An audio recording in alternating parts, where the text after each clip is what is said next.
Shalom pessoal, tudo bem? Aqui fala com vocês é o Rosh Malahi. Em nossos estudos Tratado de Yomá, hoje quero contar uma história bem importante que aconteceu com o nosso povo na época de Alexandre o Grande.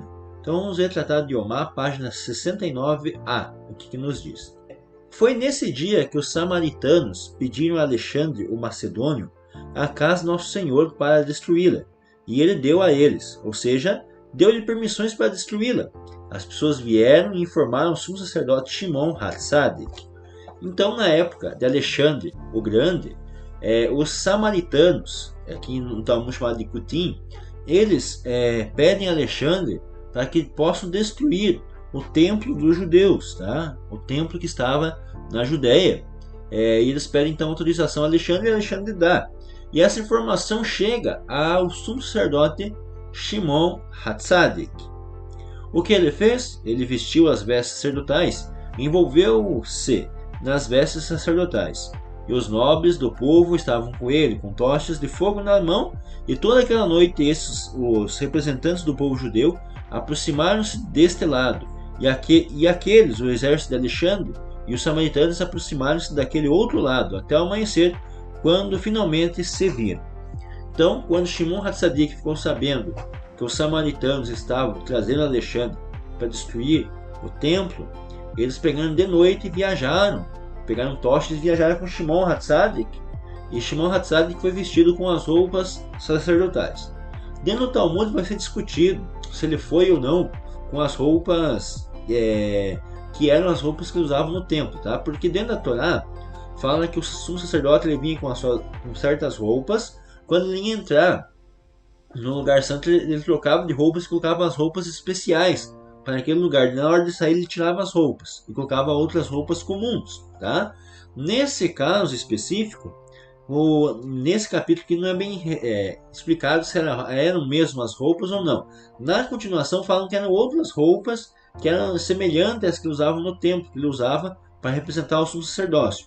Mas indiferentemente de ser ou não as roupas originais que eram usadas no templo, a gente sabe que aqui foi um caso de vida ou morte. Então, nesse caso, para preservar a vida, com certeza Deus levaria em conta, mesmo que fosse as roupas que deveriam ser usadas só no templo. Como a gente vê no caso de Davi, que entrou, comeu os pães da preposição, né? Então vemos casos que a vida, a salvação do povo, algumas vezes ele passava sobre sobre certas regras ou sobre certos mandamentos.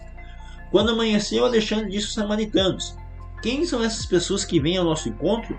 Disseram: estes são os judeus que se rebelaram contra ti. Quando chegou a um lugar chamado Antipatris, o sol brilhou e os dois acampamentos se encontraram. Quando Alexandre viu Shimon Hatzadik, ele desceu da sua carruagem e se curvou diante dele. E seus acompanhantes lhe disseram: um rei importante como você deveria se curvar a esse judeu?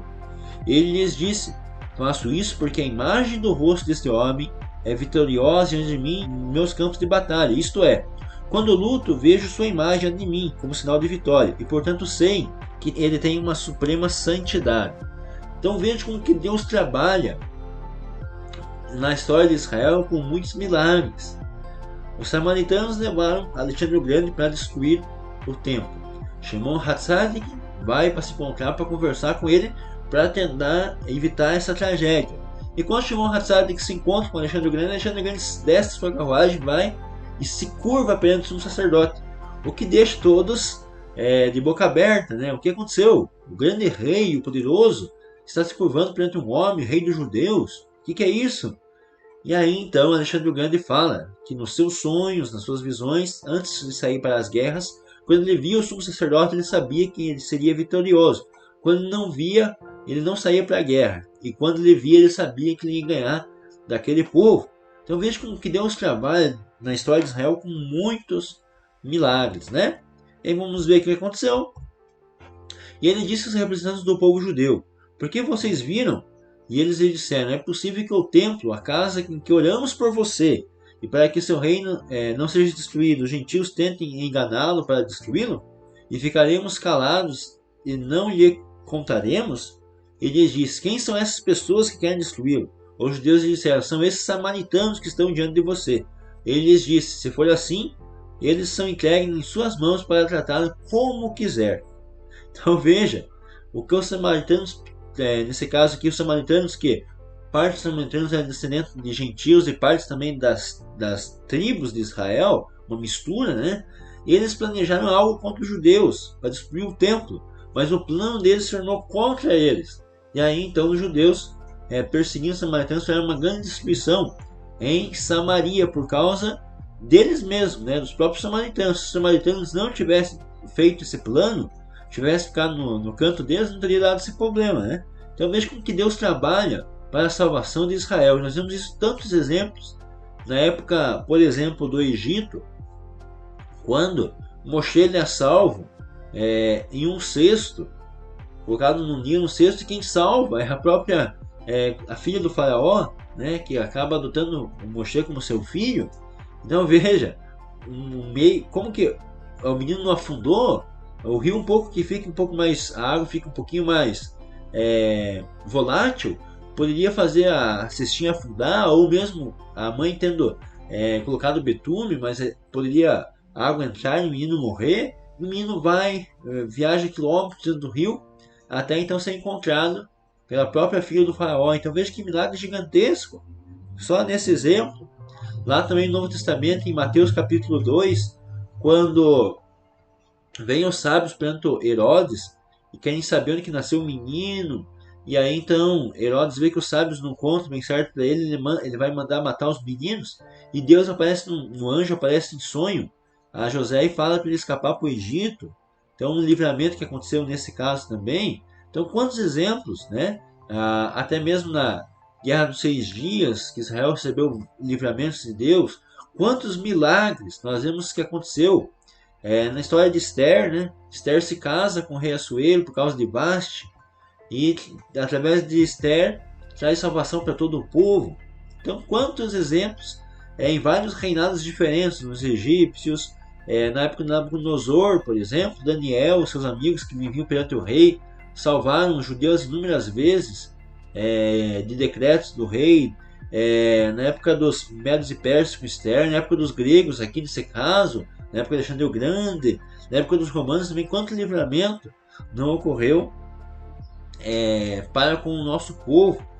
Então nós vemos a maravilha que até hoje acontece com o nosso povo. Então essa história é uma história muito interessante, podemos dizer que é uma Agadá, um conto que conta sobre a questão ali de Shimon HaTzadik, o seu relacionamento com Alexandre o Grande, e que isso trouxe salvamento através das visões e dos sonhos que Alexandre o Grande tinha com o sumo sacerdote. Então as roupas dos sumos sacerdotes eram extremamente especiais, diferentes dos outros sacerdotes que havia sobre a terra, eram roupas totalmente muito bonitas, né?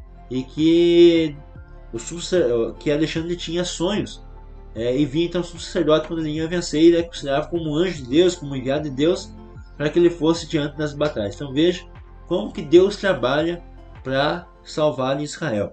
Então a gente sabe que muitas das nações se voltam contra Israel, mas se voltar contra Israel é se voltar contra Deus, e Deus cedo ou tarde, aos nossos olhos, é claro, ele traz salvação para Israel. E sempre que ele traz, a gente vê quantos milagres que Deus faz para com Israel. Então essa é uma história muito interessante que aconteceu na época de Alexandre o Grande e Shimon HaTzadik. É isso, espero que vocês tenham gostado. Shalom, Lehitraot, até logo!